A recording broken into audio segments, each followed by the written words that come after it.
सत श्री अकाल दोस्तों, स्वागत है आप सबका मेरे YouTube चैनल स्वप्निल जंक्शन पर। और मैं आशा करता हूं कि आप सभी स्वस्थ और सुरक्षित होंगे।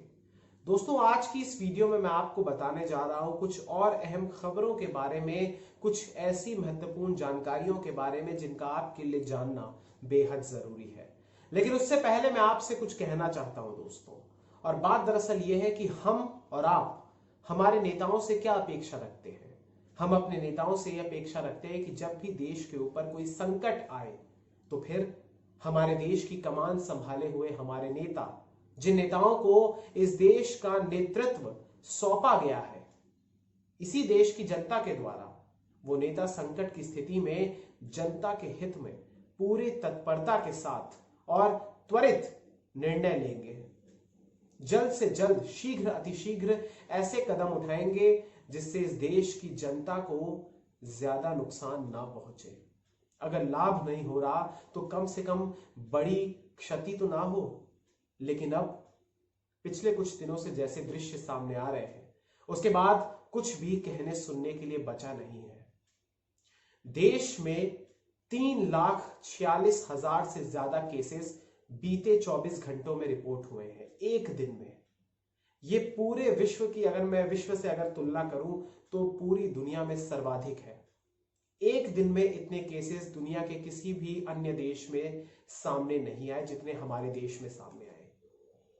करीब करीब 17 लाख से ज्यादा टेस्टिंग हुई है, सैंपल्स की जांच हुई, और उसमें 3,46,000 से ज्यादा केसेस सामने आए। इसी के साथ साथ अगर मैं आपको बताऊं तो जैसे जैसे केसेस बढ़ रहे हैं तो वैसे वैसे मौतों का आंकड़ा भी बढ़ रहा है। 2,624 लोगों की मृत्यु हुई है कोरोना के संक्रमण के कारण। इस दरमियान हमारी जो रिकवरी रेट है, जो स्वस्थ होने की दर है, वो कहां किसी जमाने में 92, 93, 94% तक होती थी, 95% तक होती थी, लेकिन अब ये घटकर 83% तक हो गई है। मृत्यु दर भी कहीं ना कहीं एक प्रकार से कम हो रही है। सरकारी आंकड़ों के अनुसार ये 1.15% हो गई है।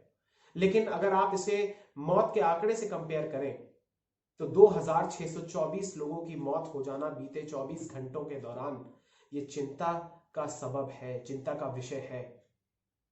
निश्चित रूप से हमारा देश इस समय चौतरफा संकटों से घिरा हुआ है, और विशेष रूप से इस समय हम स्वास्थ्य के क्षेत्र में, स्वास्थ्य के मोर्चे में इस समय आपातकाल का सामना कर रहे हैं।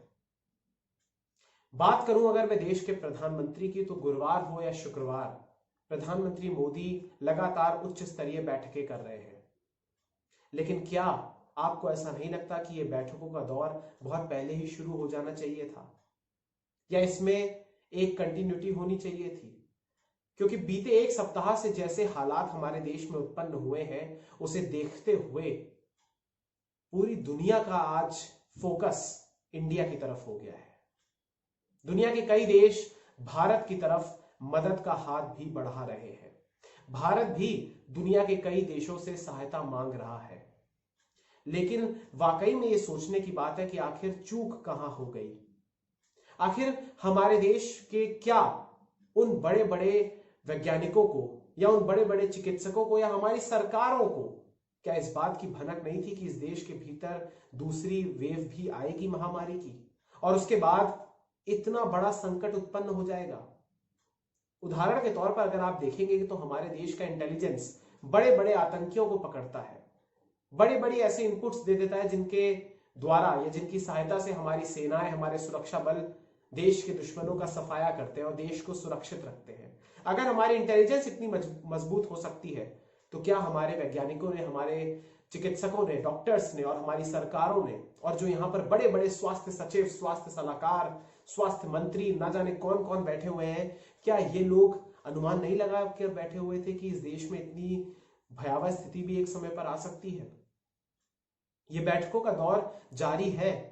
ये देखकर थोड़ी सी एक प्रकार से शांति जरूर मिलती है, लेकिन अगले ही पल जब टेलीविजन स्क्रीन्स पर या फिर अखबारों में या सोशल मीडिया पर जब उन विजुअल्स को देखा जाता है, या जब उन खबरों को पढ़ा जाता है, देखा जाता है, जब परिजनों की आक्रोश को चीत्कार में परिवर्तित होते हुए देखा जाता है, जब रोते और बिलखते हुए परिजन अपने करीबियों की सांसों के लिए उधार मांगते हैं, भीख मांगते हैं, एक अदद इलाज के लिए भीख मांगते हैं, तो वो देखा नहीं जाता। ऐसी स्थिति हमारे देश के अंदर आ गई है दोस्तों कि यहां पर मैं इस पूरे के पूरे बुलेटिन को, इस पूरे के पूरे कार्यक्रम को आपके सामने प्रेजेंट तो कर रहा हूं, लेकिन मन इतना भरा हुआ है, मन इतना व्यथित है कि कुछ भी कहने का मन नहीं कर रहा है। लेकिन फिर भी मैं कोशिश करूंगा कि आप तक सही सूचना और कुछ ऐसी सूचनाएं, कुछ ऐसी खबरें पहुंचाऊं जो आपके लिए जानना बेहद जरूरी है। शुरुआत दोस्तों थोड़ी सी राहत देने वाली खबर के साथ करना चाहूंगा, और ये खबर ये है दोस्तों कि दरअसल देश में एक और दवा को कोरोना महामारी के खिलाफ उसके इस्तेमाल के लिए मंजूरी मिल गई है, इमरजेंसी की आपातकालीन मंजूरी मिल चुकी है। और ये दवा है दोस्तों दरअसल जाइडस कैडिला की विराफिन।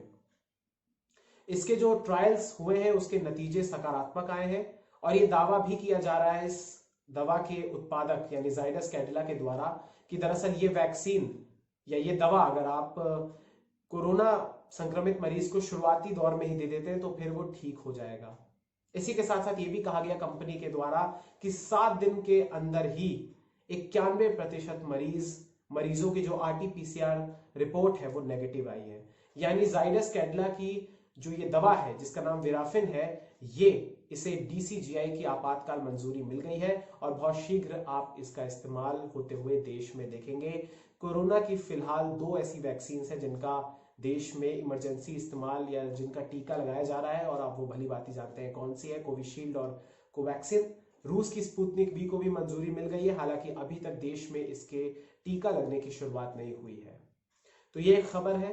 इसके अलावा दोस्तों एक खबर आपको और मैं बताना चाहूंगा, ये दरअसल आई है भारत के एक प्रकार से अंतरराष्ट्रीय या जो हमारे मित्र देश है उनके और भारत उनकी तरफ से आई है, आप ऐसे समझ लीजिए। दरअसल भारत जर्मनी से 23 मोबाइल ऑक्सीजन टैंकर्स को इंपोर्ट करेगा, और बहुत शीघ्र यानी आने वाले सप्ताह के दौरान ही इन टैंकर्स को इंपोर्ट कर लिया जाएगा, वहां से मंगवाया जाएगा। और इनको ये जो मोबाइल टैंकर्स हैं दरअसल इन्हें भारत की वायुसेना के विमान लेकर आएंगे और देश के कुछ चुनिंदा अस्पतालों में इन्हें इंस्टॉल किया जाएगा और वहां पर ऑक्सीजन का उत्पादन शुरू किया जाएगा।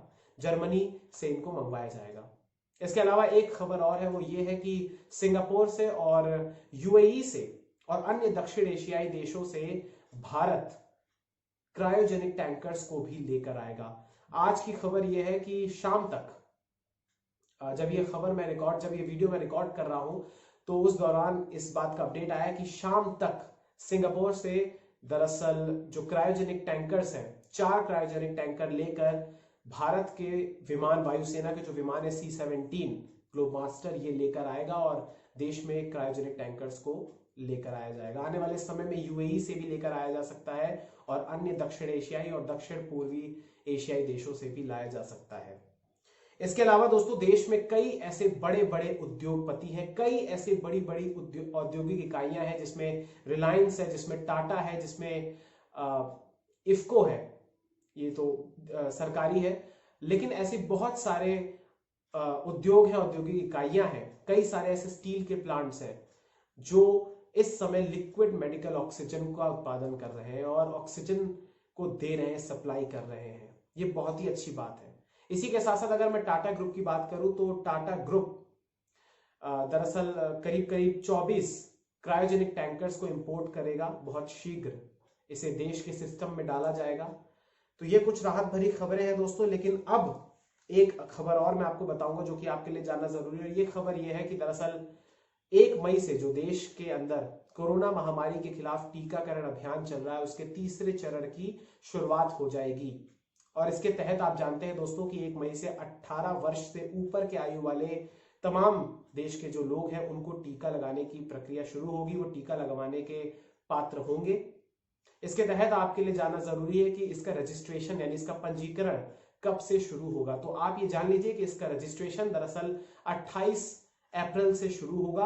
आप आरोग्य सेतु ऐप से या फिर कोविन पोर्टल से cowin.gov.in पर जाकर आप इसका रजिस्ट्रेशन करा सकते हैं और फिर आप 1 मई से जब इसकी शुरुआत होगी तो आपको जैसे जैसे अलॉट किया जाएगा सेंटर और तारीख और समय, उसके साथ ही उसी को देखते हुए आप इन सेंटर्स पर जा सकते हैं, टीकाकरण के केंद्रों पर जा सकते हैं। इसके अलावा दोस्तों कुछ दुखद खबरें भी सामने आई हैं, कुछ दुर्भाग्यपूर्ण खबरें भी सामने आई हैं। सबसे पहले दोस्तों बात मैं करना चाहूंगा गुरुवार की, दरअसल माफ कीजिएगा शुक्रवार की। शुक्रवार को दरअसल दोस्तों ये खबर सामने आई कि महाराष्ट्र में दरअसल एक अस्पताल है, मुंबई के पास एक दरअसल शहर है विरार नाम का। विरार में एक अस्पताल है जिसका नाम है विजय वल्लभ अस्पताल, और यहां से एक दुखद खबर सामने आई है कि यहां पर जो आईसीयू की एसी यूनिट है उसमें शॉर्ट सर्किट होने के कारण आग लग गई, और ये पूरा का पूरा जो विजय वल्लभ अस्पताल है निजी अस्पताल है और कोविड को समर्पित अस्पताल है, यहां पर 13 मरीजों की मौत हो गई जलकर। ये तमाम 13 मरीज कोरोना से संक्रमित थे और इनका इलाज चल रहा था, आईसीयू में ये भर्ती थे, और इसी आईसीयू की एसी यूनिट में एयर कंडीशन में आग लग गई और उसके बाद ये तमाम 13 मरीजों की जलकर मौत हो गई। ये बहुत ही दुखद घटना थी दोस्तों, और शुक्रवार को तड़के करीब 3 बजे यह हादसा हुआ। हालांकि इसमें एक बड़ी कंट्रोवर्सी ये हुई, एक विवादित बयान दिया गया महाराष्ट्र के स्वास्थ्य मंत्री राजेश टोपे द्वारा। उन्होंने कहा कि ये कोई राष्ट्रीय खबर नहीं है। मैं ये कहना चाहूंगा ऐसे लोगों से, ऐसे मंत्रियों से जो इतने बड़े पद पर बैठे हुए हैं, कि आपको कम से कम मर्यादा का ख्याल रखना चाहिए। आपको कम से कम अपने ही नहीं तो अपने पद की गरिमा को बनाकर रखना चाहिए। ऐसे बयान दुर्भाग्यपूर्ण है। मैं इस तरीके के बयान की निंदा करता हूं, साथ ही साथ ये मांग करता हूं कि राजेश टोपे साहब माफी मांगे, क्षमा याचना करें।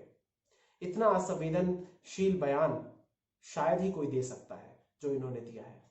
महाराष्ट्र के विरार से खबरें हैं, और जैसा कि मैंने आपको बताया था कि इससे एक दिन पहले पिछली वीडियो में मैंने आपको बताया था कि नासिक में एक घटना हो गई थी जहां पर ऑक्सीजन लीक हो गया था टैंक से, और उसमें भी 23 लोगों की मौत हो गई, 24 लोगों की मौत हो गई थी, माफ कीजिएगा। अब उसके अगले दिन ये दुखद घटना है। यानी महाराष्ट्र में लगातार ऐसी खबरें, ऐसी घटनाएं, ऐसी दुर्घटनाएं सामने आ रही हैं हादसों की शक्ल में, जो कि लगातार अस्पताल से संबंधित है। अस्पतालों में इतने ज्यादा हादसे होना कहीं ना कहीं लापरवाही को दर्शाता है, कहीं ना कहीं लोगों के भीतर डर को भी पैदा करता है कि आखिर वो जान बचाने के लिए अस्पताल जाएं या जान गंवाने के लिए। इसके अलावा दोस्तों दिल्ली की अगर मैं बात करूं, देश की राजधानी है, और राजधानी से पिछले 48 घंटों के दौरान जो खबरें सामने आ रही है वो वाकई में दिल दहला देने वाली है। अगर एक खबर की मैं बात करूं तो दिल्ली के एक बड़े अस्पतालों में से एक है दोस्तों गंगाराम अस्पताल, सर गंगाराम अस्पताल। यहां पर बीते 48 घंटों में ऑक्सीजन की कमी के कारण 25 मरीजों की मौत हो गई है। लगातार अस्पताल प्रशासन की ओर से यह कहा जा रहा है कि हमारे पास ऑक्सीजन की कमी है, ऑक्सीजन इतने घंटों की ही बची हुई है, जिसके बाद लेट से एक्शन लिया जा रहा है और फिर आधी रात में टैंकर्स पहुंचाए जा रहे हैं। यानी पिछले 48 घंटों के दौरान 25 मरीजों की मौत हो जाना एक अस्पताल से दुखद है। फिर आज ये खबर सामने आई एक और दिल्ली के अस्पताल से जिसका नाम है जयपुर गोल्डन अस्पताल। जयपुर गोल्डन अस्पताल में भी आज ही 25 मरीजों की मौत हो गई ऑक्सीजन की कमी से। बत्रा अस्पताल एक और है दिल्ली में, वहां पर भी जो वहां के एमडी उन्होंने कहा है कि हमारे यहाँ बहुत कम समय की ऑक्सीजन बची हुई है। अमृतसर के एक निजी अस्पताल से भी 5 लोगों की मौत की खबरें सामने आई हैं और उनकी मौत का कारण भी ऑक्सीजन ना मिल पाना है। इसके अलावा मैं बात करूं दोस्तों तो लखनऊ हो या भोपाल या कोई देश का अन्य बड़ा शहर हो, हर जगह ऑक्सीजन को लेकर किल्लत है। हर जगह मरीज भटक रहे हैं, हर जगह मरीज तड़प रहे हैं। यहां पर दोस्तों मैं एक बात आपको और बताना चाहूंगा, ये मनोवैज्ञानिक तौर पर भी आप समझिए कि अगर एक मरीज अस्पताल में भर्ती होने आता है अपने परिजनों के साथ और वो देखता है या वो सुन लेता है किसी के द्वारा कि वहां पर ऑक्सीजन नहीं है, तो फिर मनोवैज्ञानिक तौर पर भी उसे झटका पहुंचता है। और आप जानते हैं कि अगर किसी को कोई बीमारी हो जाए या कोई संक्रमित ही हो जाए इस महामारी से, तो फिर एक मनोवैज्ञानिक तौर पर उसे पॉजिटिव होना होता है। लेकिन सोचिए, आप कल्पना कीजिए उस समय क्या मनोस्थिति होती होगी जब उस मरीज को ये पता चलता होगा कि जिस अस्पताल में वो भर्ती होने आया वहां पर दरअसल ऑक्सीजन है ही नहीं। कितना नेगेटिव इंपैक्ट उसे पड़ता होगा और उसके बाद उसकी जीने की इच्छा वहीं पर और कम हो जाती होगी। ये मेरा अपना आकलन है कि ऐसा जरूर होता होगा, क्योंकि अगर आप अस्पताल जाएं और वहां पर सारी सुविधाएं हो तो फिर जीने की वो आशा दोबारा जीवित हो जाती है। लेकिन कल्पना कीजिए, एक और अस्पताल का दोस्तों मैं जिक्र करना चाहूंगा। विजुअल्स बहुत सारे ऐसे सोशल मीडिया पर तैर रहे हैं। जो अस्पताल दिल्ली का ही है, राजधानी दिल्ली का, इसका नाम है जीटीबी अस्पताल, गुरु तेग बहादुर हॉस्पिटल। दिल्ली का एक बहुत बड़ा अस्पताल है, दिल्ली सरकार के अंडर ही आता है दोस्तों, और यहां पर खुले में इलाज हो रहा है मरीजों का और बेड तक मुहैया नहीं करा पा रहा है यह अस्पताल, और स्ट्रेचर पर इलाज हो रहा है। सोचिए, एक अस्पताल की मैं और तस्वीर देख रहा था, मैं जगह का नाम भूल रहा हूं, वहां पर पेड़ से ऑक्सीजन सिलेंडर को बांध कर रखा गया था और मरीज जमीन पर बैठकर उससे सांसें ले रहे थे। कई जगह ऐसे अस्पतालों की खबरें भी सामने आई हैं कई राज्यों से, जहां पर सड़क पर मरीज लेटा हुआ है और उसके आसपास कोई उसे देखने वाला नहीं है, पूछने वाला नहीं है।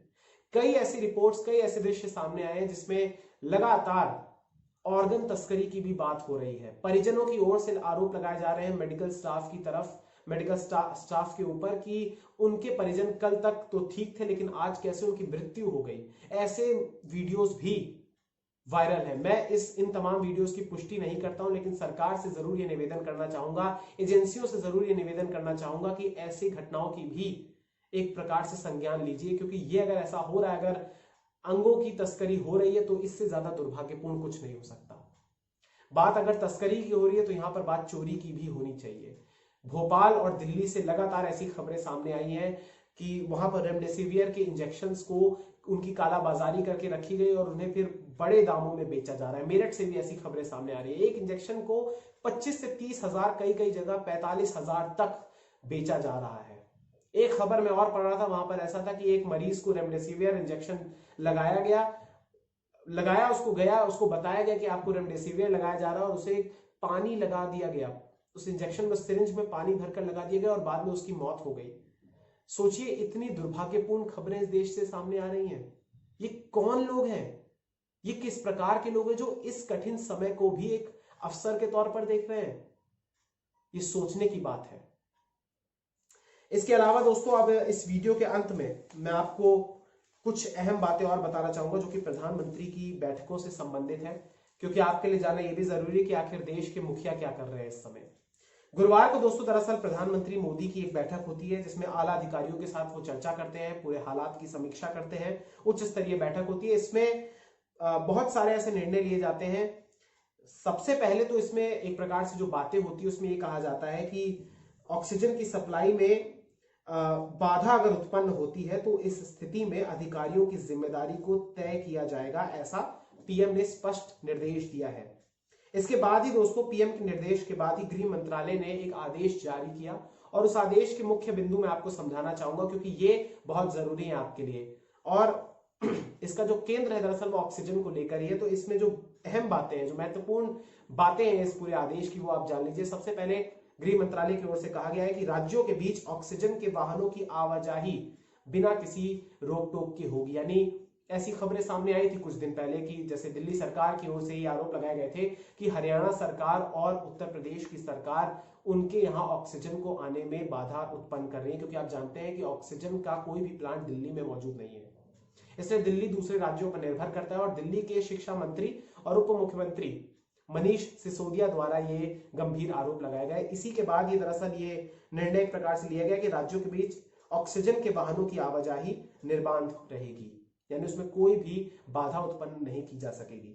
इसके अलावा यह भी कहा गया कि शहरों के अंदर इन वाहनों के आने जाने पर समय की पाबंदी कोई नहीं होगी। आप जानते हैं कि ये भारी वाहन होते हैं और शहरों में भारी वाहनों का एक समय निर्धारित कर दिया जाता है कि इतने समय तक इन वाहनों का प्रवेश निषेध रहेगा, लेकिन इन वाहनों के लिए कोई भी रोक टोक नहीं रहेगी। इसके अलावा यह भी कहा गया है कि मूल राज्यों में ही आपूर्ति हो ऑक्सीजन की आपूर्ति के लिए मूल राज्यों में ही आपूर्ति के लिए उत्पादकों पर दबाव नहीं डाला जाएगा। इसके अलावा यह भी कहा गया कि किसी जिले में वाहनों को रोककर वहां आपूर्ति के लिए मजबूर भी नहीं किया जाएगा। राज्यों को अधिकार प्राप्त समूह 1 की आपूर्ति योजना का सख्त पालन करना होगा। इसके अलावा यह भी कहा गया कि इन निर्देशों को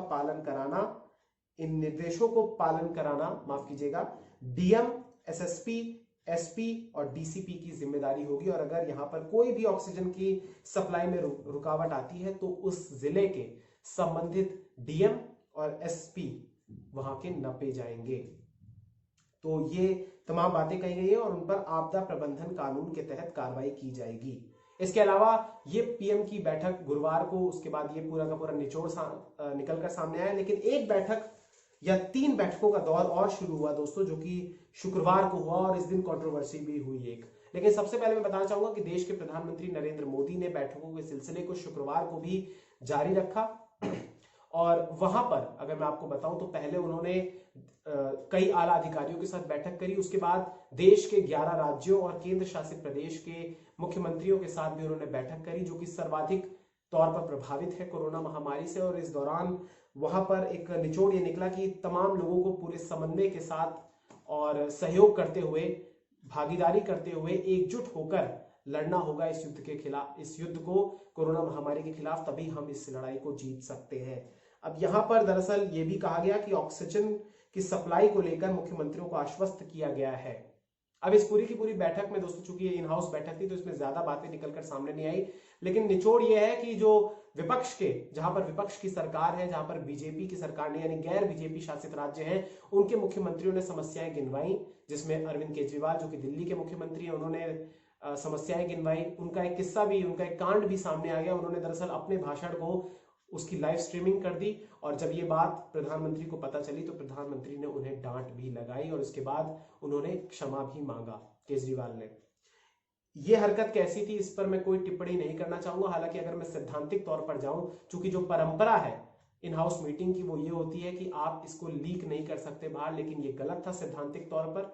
लेकिन अगर मैं बात करूं कि लोकतंत्र में कुछ छिपा नहीं होता, तो फिर इसको आप दूसरे एंगल से भी देख सकते हैं। बहरहाल इस पर टीका टिप्पणी करना कोई बेहतर बात नहीं होगी, क्योंकि इस समय देश कोरोना के संकट से जूझ रहा है। हमें राजनीति या किसी भी ऐसी चीज पर ध्यान नहीं देना चाहिए। और चूंकि राजनीतिक तौर पर प्रतिद्वंदी है दोनों, इसलिए एक का डांटना और दूसरे का ऐसा करना, इसे आप राजनीति से प्रेरित ही समझ सकते हैं। बहरहाल भूपेश बघेल ने भी कहा है कि ऑक्सीजन की सप्लाई पर रोक के फैसले पर विचार हो, क्योंकि आप जानते हैं कि देश की जो इंडस्ट्रीज है, जो 9 प्रमुख इकाइयां हैं औद्योगिक, उन्हें छोड़कर बाकी तमाम जो इकाइयां हैं उनमें ऑक्सीजन की रोक लगा दी गई है। उन्हें ऑक्सीजन फिलहाल नहीं पहुंचाई जा रही है, 9 इंडस्ट्रीज को छोड़ के, जो 9 कोर इंडस्ट्रीज है। तो इसलिए भूपेश बघेल का कहना है कि इससे कई सारे उद्योग बंद हो सकते हैं, लिहाजा इन्हें, यानी केंद्र सरकार को विचार करना चाहिए। इसके अलावा केजरीवाल ने भी ये कहा कि सेना के हवाले ऑक्सीजन की उत्पादन की इकाइयां होनी चाहिए। इस चीज का मैं भी समर्थन करता हूं, क्योंकि कई सारे ऐसे लोग हैं जो कि ऑक्सीजन की चोरी कर रहे हैं या ऑक्सीजन को अनावश्यक तौर पर अपने घर में स्टोर कर रहे हैं, पैनिक बाइंग कर रहे हैं। इसीलिए सेना को तैनात करना चाहिए, ताकि लोगों को भी एक प्रकार से डर रहे और सेना इसको बेहतरीन तरीके से कंट्रोल कर सकती है, ऐसा मेरा भी मानना है। इसके अलावा उद्धव सरकार, यानी महाराष्ट्र के उद्धव ठाकरे जो कि मुख्यमंत्री, उन्होंने कहा है कि रेमडेसिवियर को आयात करने की इजाजत भी मांगी है केंद्र से। तो ये पूरी की पूरी बैठक हुई दोस्तों, और इस पूरी की पूरी बैठक में राज्यों को ऑक्सीजन समेत अन्य जरूरी दवाइयों की कालाबाजारी और जमाखोरी रोकने की भी बात की गई।